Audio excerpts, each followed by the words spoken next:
Hello বন্ধুরা, সকলে কেমন আছেন? আজকে একটি গল্প বলবো।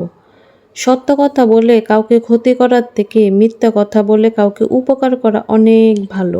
এক বাদশাহ আদেশ দিলেন এক অপরাধীকে প্রাণদণ্ড দেওয়ার, তাকে শুলে চড়ানোর জন্য। বাদশাহর এই আদেশ অমান্য করে অপরাধীকে শুলে চড়ানোর জন্য ধরে বেঁধে নিয়ে আসা হলো। অপরাধী বাদশাহর কাছে খুব অনয় বিনয় করতে লাগলো, কিন্তু বাদশাহ তো তা শুনতে রাজিই নয়। অপরাধীটা বুঝলো তার বাঁচার কোনো উপায় নেই, তাই সে বাদশাহর উদ্দেশ্যে খুব গালাগালি করতে শুরু করলো। বাদশাহ বসে আছেন বেশ দূরে, কিন্তু লোকটির চেঁচামেচির অর্থই সে বুঝতে পারছে না।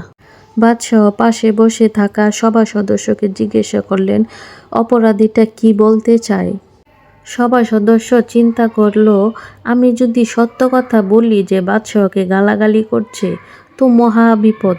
সভা সদস্য বুদ্ধি করে লোকটিকে বাঁচানোর জন্য মিথ্যা কথা বললেন। বাদশাহ, লোকটি বলছে যে ব্যক্তি অপরাধীকে ক্ষমা করে সে সকলের শ্রদ্ধা অর্জন করে। আমিও তো সকলের শ্রদ্ধা অর্জন করতে চাই, বাদশাহ বললেন। বাদশাহ লোকটির কথা শুনে খুবই খুশি হয়ে বললেন, অপরাধীকে মুক্ত করে দাও। পাশে দাঁড়িয়ে থাকা আরেক সভা সদস্য বললেন, বাদশাহ, ওই সভা সদস্য মিথ্যা কথা বলছে। অপরাধী আপনাকে গালাগালি করছে, ওকে মুক্ত করা উচিত হবে না। এই সভা সদস্যর কথা শুনে বেশ রেগে মেগে বললেন, ওর মিথ্যা কথা অনেক গুণ ভালো, কারণ ও মিথ্যা কথা বলছে একটা লোকের প্রাণ রক্ষা করার জন্য, আর তুমি সত্য কথা বলছো দুটো লোকের ক্ষতি করার জন্য।